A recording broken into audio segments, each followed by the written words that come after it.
Well, hello.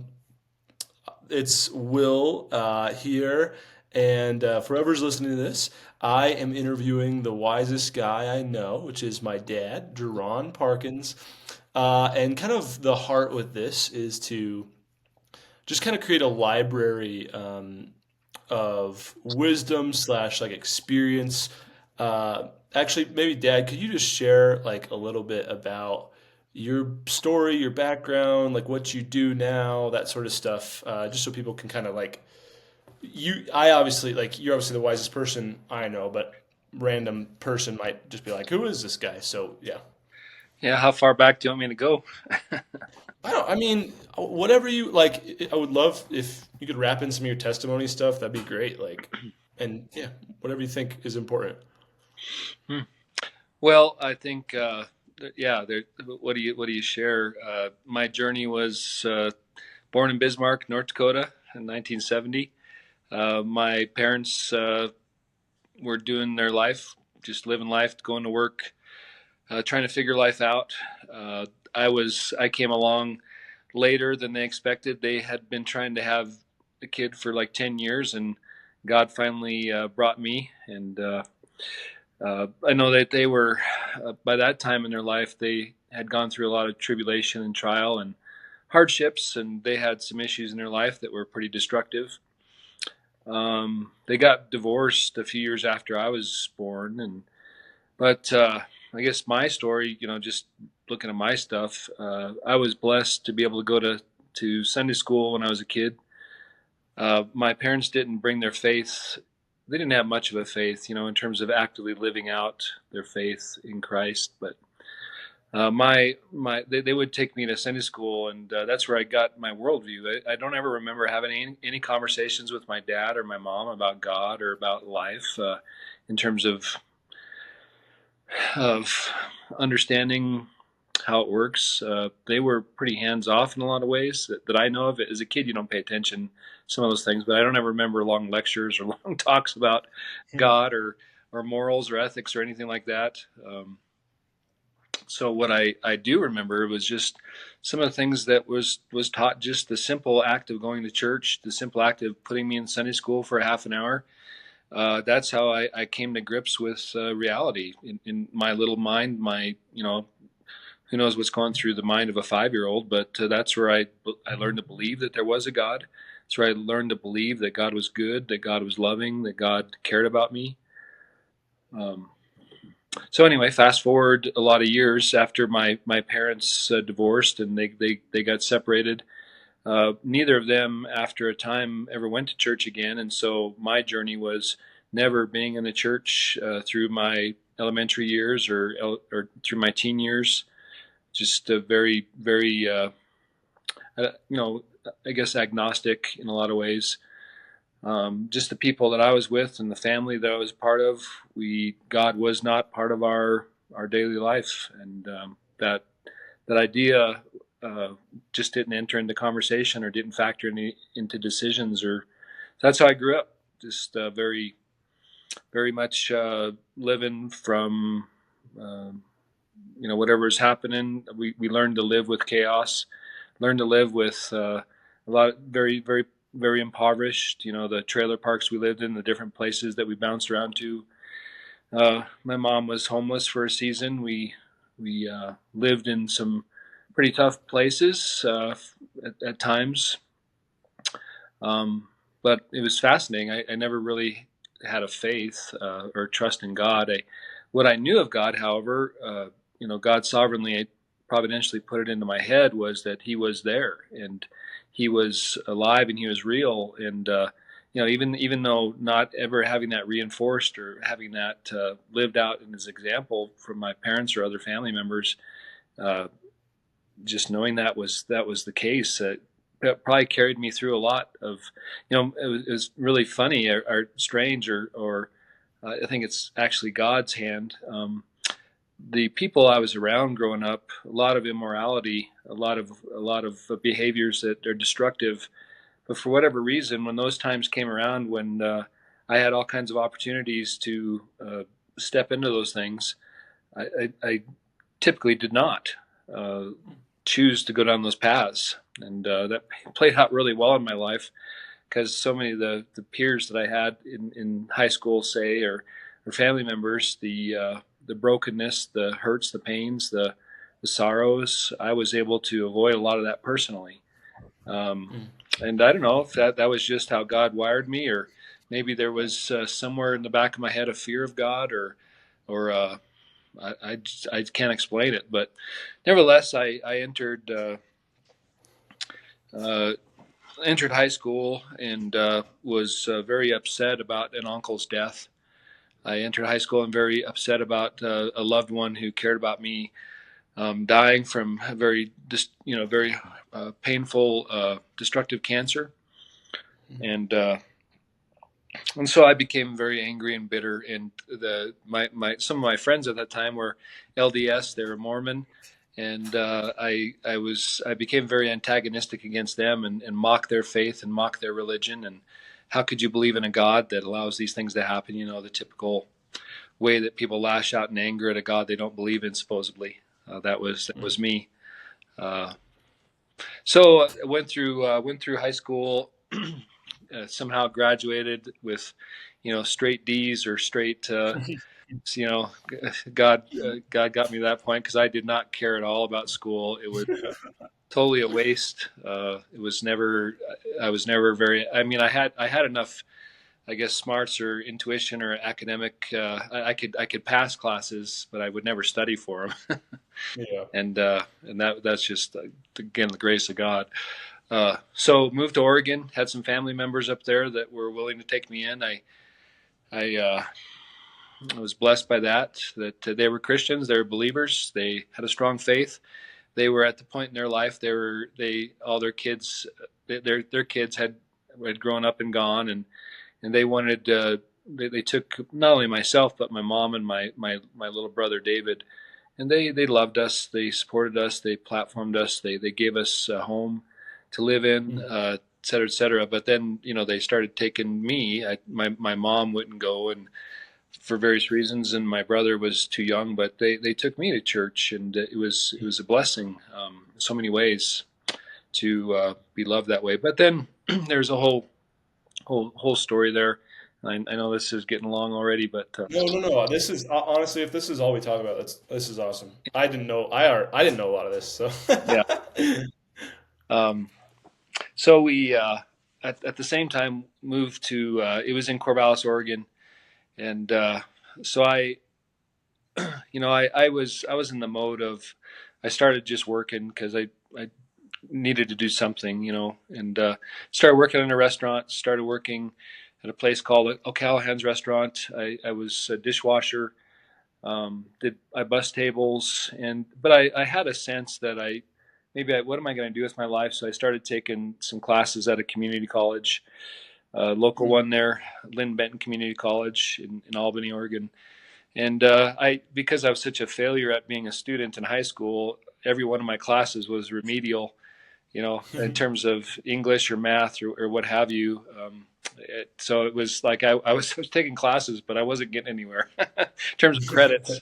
It's just like it seemed like this impossible thing. But the my journey of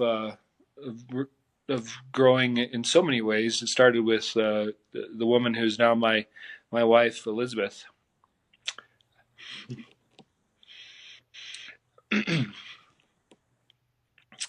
um, so again, grace of God.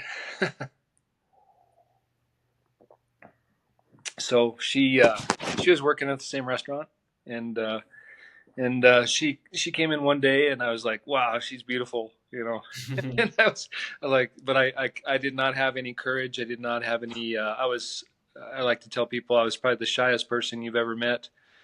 Would never talk to anybody.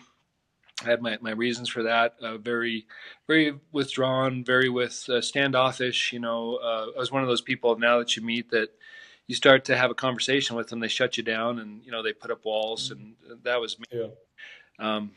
But anyway, Elizabeth, we started forming a friendship, and we started going out on a date. The first date that we went on, It was up Mary's Peak, west of Corvallis. There, the highest peak in the coastal range. I don't know how we landed there, but we just a good walk, and it was a beautiful day. And we got to a certain place on our walk, and came to this bridge, and we were over this little creek. And Elizabeth asked me, we called her Betsy, then that was her nickname. Betsy, she asked me, Jeron, what do you think about God? What do you believe about God? Because it was important in her life. And so it's a fair question. And was I going to tell her the truth? Absolutely not. uh, that was I wanted to keep going out with her. Yeah, Right? yeah. I'm not going to shoot that down. So, Yeah. I'm interested. Was my explanation. I'm interested. That was my story. Hmm. And so I just let her talk, and she shared some things about her life and her journey and her faith. And so we went for a season there of dating, and the turning point in my life was the encounter with God that I had. With I just turned 19, and it was December. It was December 1989. Yeah, that's right. Yeah, no, wait, no, that's I'm getting my dates confused. Yeah, maybe. Yeah, because I graduated in 89, in May of 89. We moved up to Corvallis. And so, yeah, it was December of 1989. Elizabeth was part of the Catholic Church, the Roman Catholic Church in Corvallis, Oregon. She was singing in a Christmas cantata. She has a beautiful voice, and um, strange, getting emotional. Uh, but so she I think, I don't know what her motive was, all that her heart was, but she wanted to expose me to some things probably. So she took me to her practice. They were having their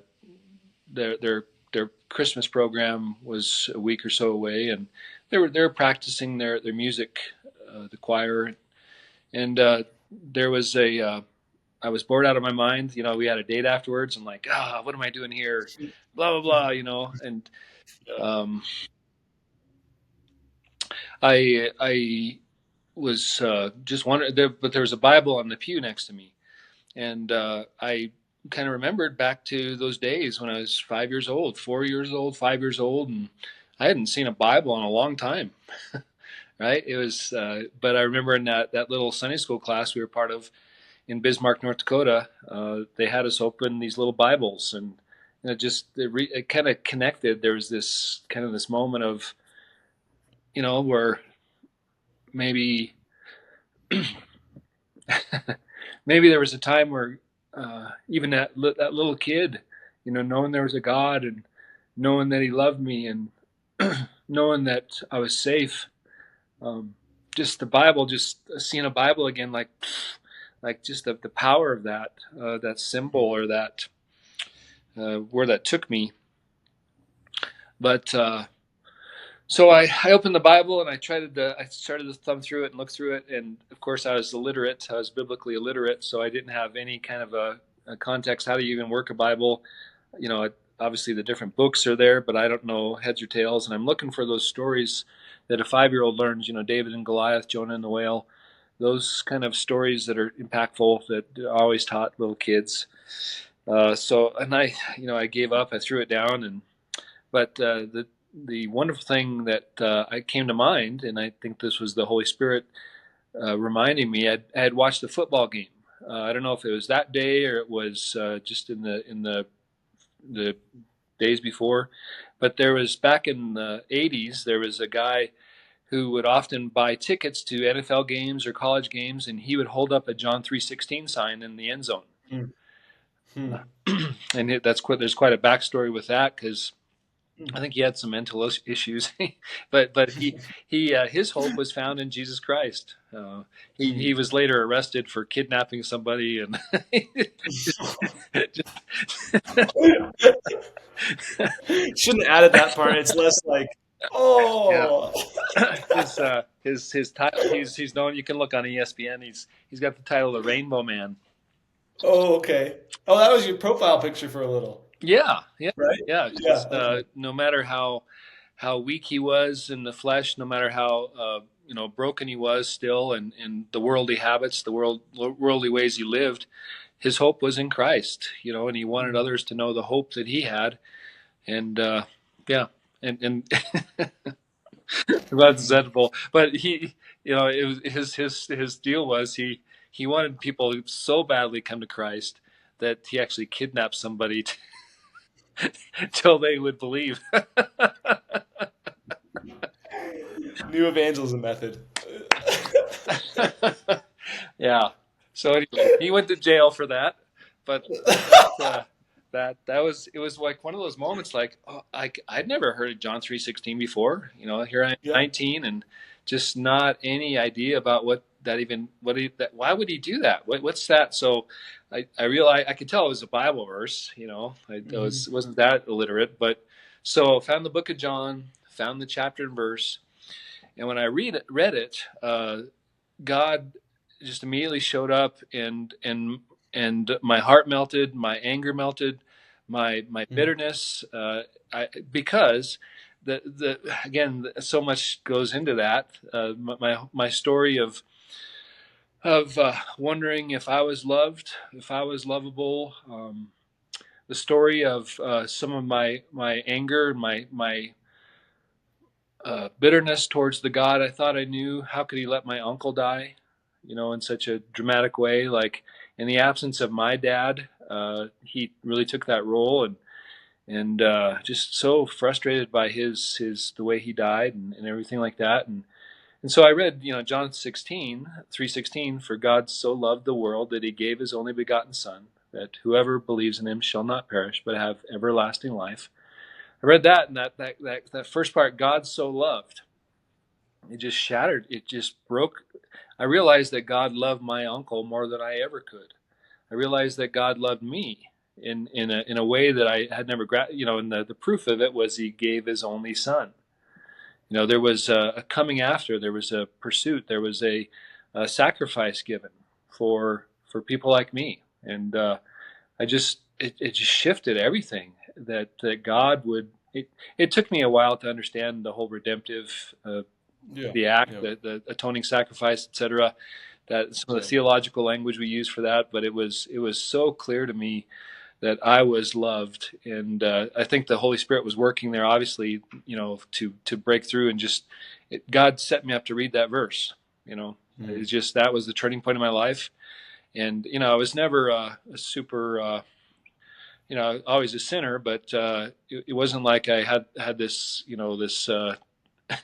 this incredibly dark history from people's perspective. From God's perspective, I sure did. My sinfulness was great, but man, when I learned He loved me, and I connected it, and that God cared about me so much, it changed everything. I really dropped the Bible, and I burst out into tears, and just started weeping, just the power of it, to and I kind of ran out of the church. And Elizabeth, you can ask her the story sometime. She watched me from the stage and like, what's going on with him? you know? My singing must be really bad. Yeah, and so that's how it really. Again, I was so shy and so introverted that I didn't have anybody to disciple me, and I didn't even know that I needed to be discipled.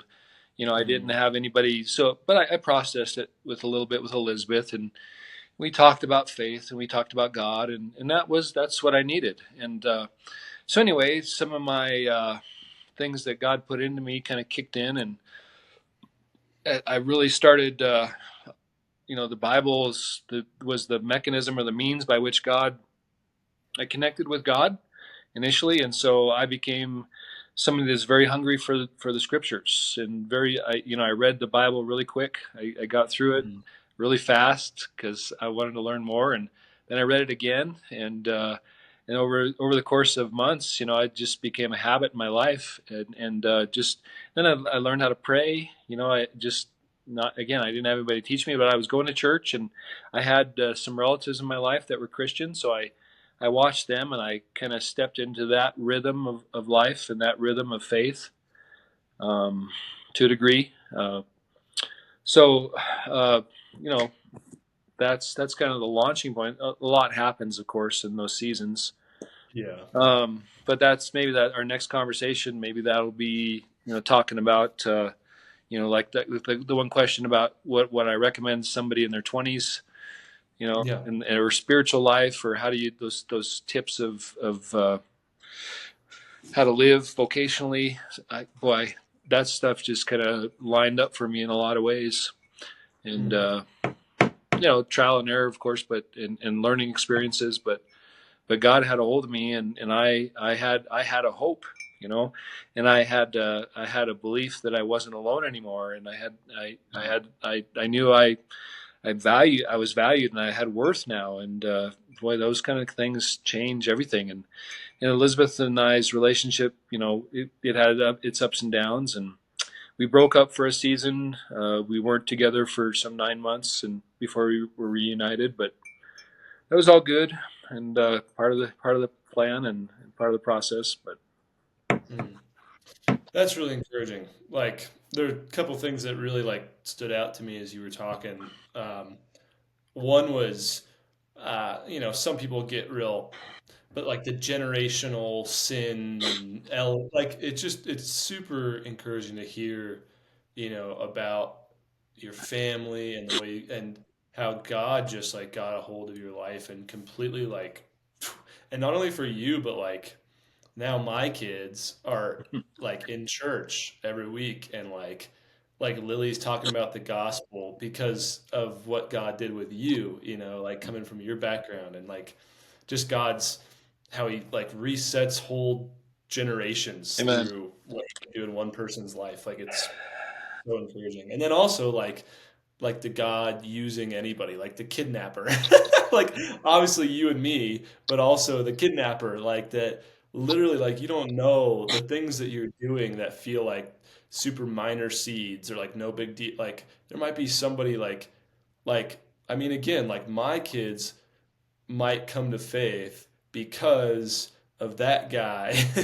Like ultimately, right? Like which is so obviously through the Lord, but like because of a seed that guy planted by buying a ticket to a football game and like it's so encouraging because you don't see all the stuff that God's doing in the background and you'll never hear a lot of the stories of what he's done like That's right. and then I think obviously ultimately it's just like the gospel and God's love. I'm thinking about whoever might watch this someday, like the ultimate story being God's love for us and it being so deep that he would send Jesus to die. And that Jesus's love himself, his love would be so deep that he would go and die for us so that we could be children. Like so that man, it's really it's fun. I just I've heard bits and pieces throughout the years just growing up and stuff, but I've never heard it in a full blown setting like just like sit down and tell me about it. Like so it's really encouraging. Even just hear about like I'm assuming that was Madge and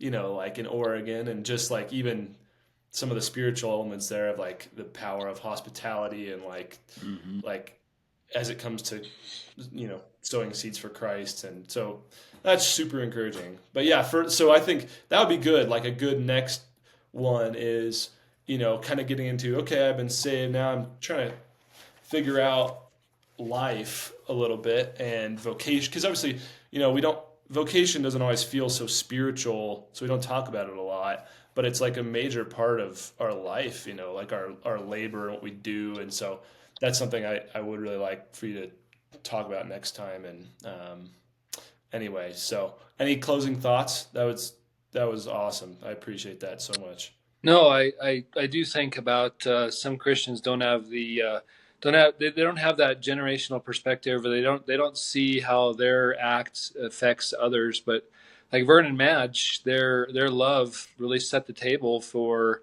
Elizabeth and I, our relationship, for me learning Christianity to a degree.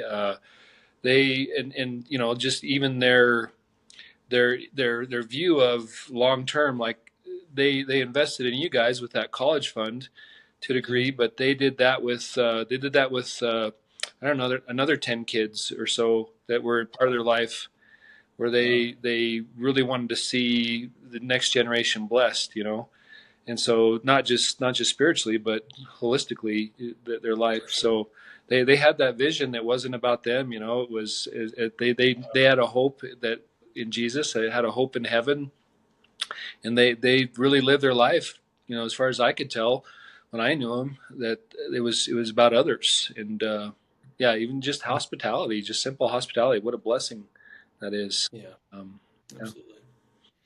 Okay, well, we will. I think you'll still be on here when I end this, so it's not bye. But bye to everybody who's listening, and thanks, Dad. Appreciate you a bunch.